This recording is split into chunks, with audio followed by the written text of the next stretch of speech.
freshly brewed na coffee? Kung yan ang hanap mo ay tara na dito sa your #1 Filipino cafe since 1993, ang Figaro Coffee.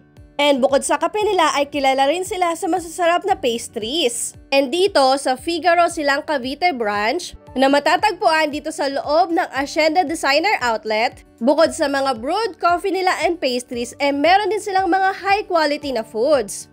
And eto na yung mga in-order namin, ang sarap nitong red velvet cake nila.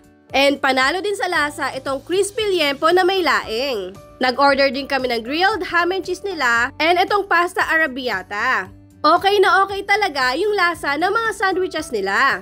And bukod pala sa kape, meron din silang mga frap and juices. And dito sa Figaro silang branch, meron din silang iba't ibang pasta. And sa mga classic nila ay meron ding mga espresso, americano, cappuccino, and marami pang iba. And pwedeng-pwede mo makita kung paano ginagawa yung mga drinks mo. Kaya kung ang hanap mo ay quality na coffee na affordable lang, pumunta ka na sa pinakamalapit na Figaro Coffee. And pwede ka rin pala mag-order ng box of pastries. See you there! Bye!